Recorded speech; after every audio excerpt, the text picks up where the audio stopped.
Hola, mi nombre es Emanuel y voy a hablarles acerca de diseños de investigación.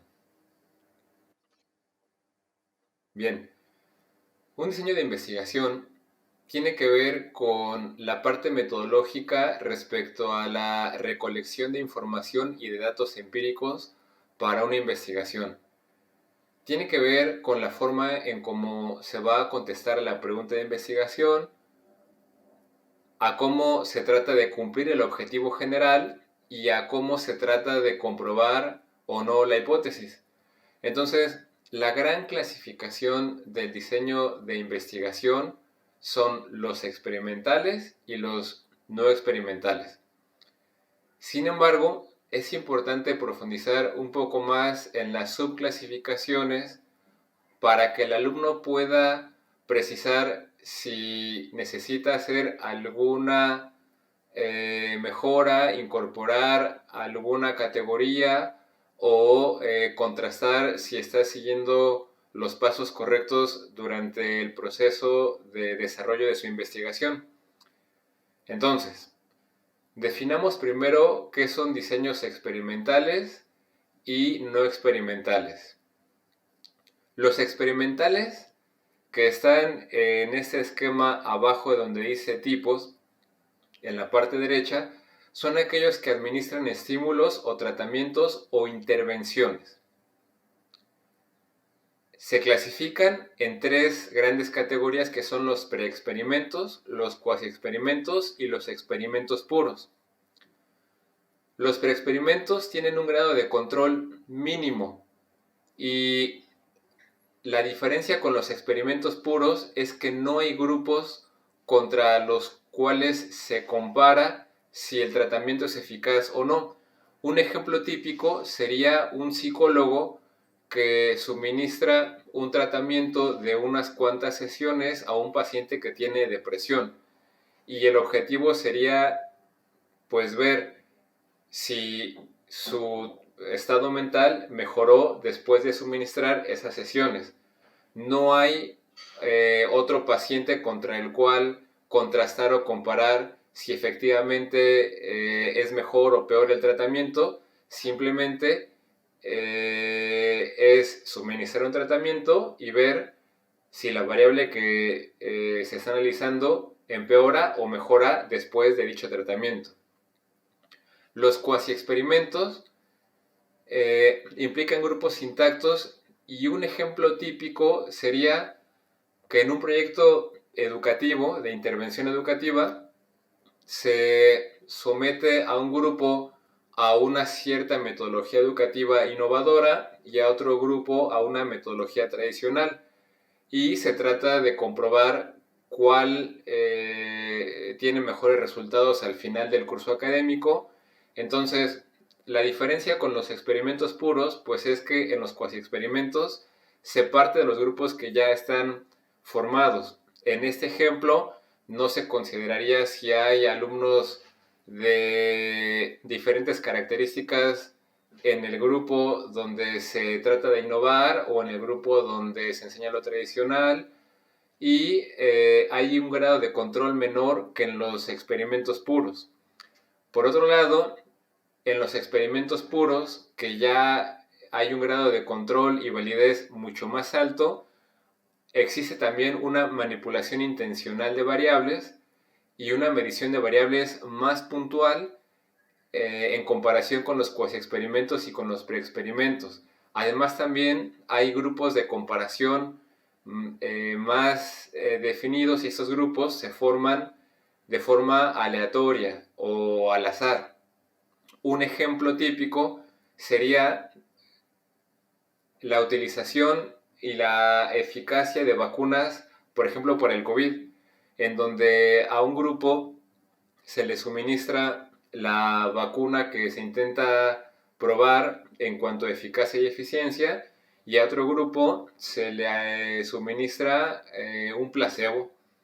Entonces, a doble ciego se suministra esta vacuna y al final, pues si el grupo experimental, que es el de la vacuna, tuvo menos contagios que el del grupo placebo, luego entonces se puede asegurar que esa vacuna es eficaz, es eficiente y tiene un nivel de seguridad si no tuvo grandes eventos adversos. Ese sería un ejemplo de experimento puro, así explicado a grosso modo. Ahora bien, la otra gran clasificación de los diseños no experimentales son transeccionales o transversales y longitudinales o evolutivos, que es lo que está en la parte izquierda del esquema. Primero, los transeccionales o transversales tienen como característica que se recoge información en un único momento del tiempo. Es decir, a través de encuestas, de cuestionarios, de observación, de un checklist, pero no se hace a través del tiempo, sino se recolecta información en un único momento del tiempo. Los tipos serán exploratorios, descriptivos o correlacionales. Lo exploratorio tiene que ver con observar por una única vez un fenómeno novedoso, nuevo, y registrar los avances, por ejemplo, en una bitácora de investigación, lo referente a ese fenómeno.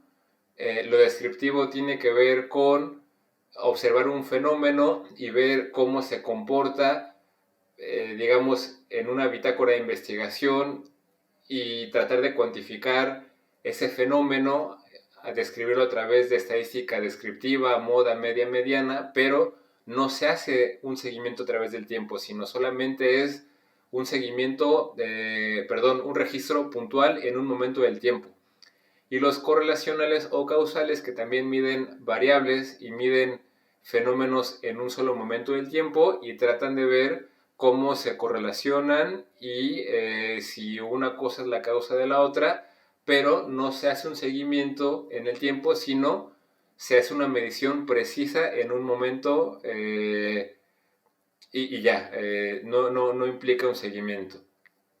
Ahora, los longitudinales o evolutivos tienen como propósito, en contraste con los otros, analizar cómo evoluciona una variable a través del tiempo, es decir, darle seguimiento.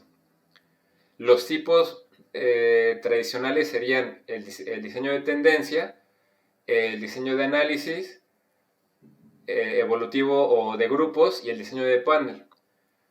Un ejemplo sería, en el diseño de tendencia, ver la opinión que tiene una población, digamos un país, respecto al fenómeno del aborto y ver durante 10 años y ya haciendo un seguimiento puntual cada año la opinión de esa población al primer año, al segundo, al tercero, así hasta el 10º, y ver cómo cambia esa opinión a lo largo del tiempo.